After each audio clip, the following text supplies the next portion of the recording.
ค่อยท็อปกับผู้พักวันนี้มาเจอกับท็อปกับผู้พักอีกแล้วนะทุกคนวันนี้ท็อปจะพาทุกคนมาเบิ่งการลงเบียกของท็อปอยู่ที่แข้งสยามบุรีเนาะซึ่งท็อปได้เฮ็ดเบียกกับสมาคมชาวเกษตรกรลาวเนาะซึ่งเพิ่นให้ท็อปมาเว้าเรื่องเบียกส่งเสริมอยู่ที่แข้งสยามบุรีเนาะไปเบิ่งกันว่าโครงการที่ท็อปจะเฮ็ดเบียกส่งเสริมมีหยังไงไปเบิ่งกันโครงการที่ท็อปจะเห็นเป็นคือโครงการพัฒนาพื้นฐานของลาวชนบทนะครับในการกลุ่มของอ่างตงแบบวิญญงหลังจากที่เขารวมนิดนึงแล้วเขาจะออกไปกลุ่มบ้านที่นำใช้น้ำของชลประทาน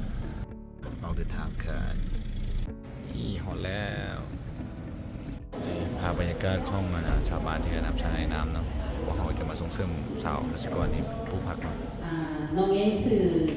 พรแก้วมันเป็นพนักงานของสมาคมชาวเกษตรกรลาว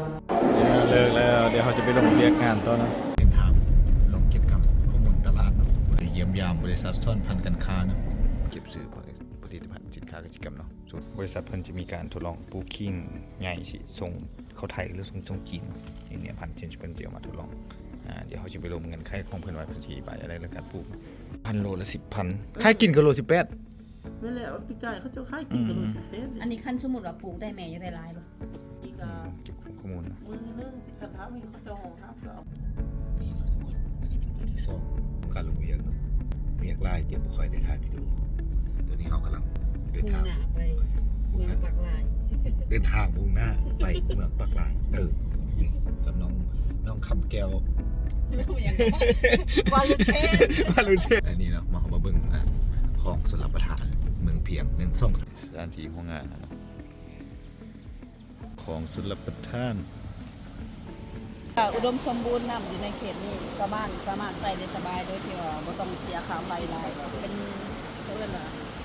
สำหรับประทานปล่อยไปเลยนะมันบ่จำเป็นต้องใช้ไฟฟ้าดู เก็บเกี่ยวเขาเก็บเกี่ยวแล้วเฮ็ดข้าวหน้านี่มาปีทุกต่อถึงเมนูเป็นหัวซ้ำข้าวเพียง เดินข้างไปฝ่ายน้ำเพียง2ถ้าเรามีคลองสลับประทานมันก็จะมีแบบดอกสบายอุดมสมบูรณ์สร้างน้อยลิ้นน้ำแบบนี้ข้างทาง อันนี้เขากำลังเดินทางไปคลองสลับประทาน สลับประทาน น้ำเพียง2และข้างซ้ายนี่จะเป็นเขาเนาะเขานาแซงแล้วใกล้ๆผู้อีกแม่นจะเป็นถั่วที่ว่าเขาก็จะปลูกให้กับบริษัทจีนเนาะเส้นทางก็สะดวกสบายเนาะรถตู้บ่รถเก๋งต่ำๆก็สามารถมาได้เนาะมาแบบอีรากอีเรือน ไปสลับประทาน ตอนนี้เสี่ยวซานออกแบบชลประทานเนาะคนกำลังวัดแทกขนาดความลึกของน้ำไปเป็นผู้ช่วยเด้อบ่แม่นสิไปอันสอเพิ่นได้ แทกน้ำเล่านะแม่จับสอยเล่านี่ ไปสอยนะมีประโยชน์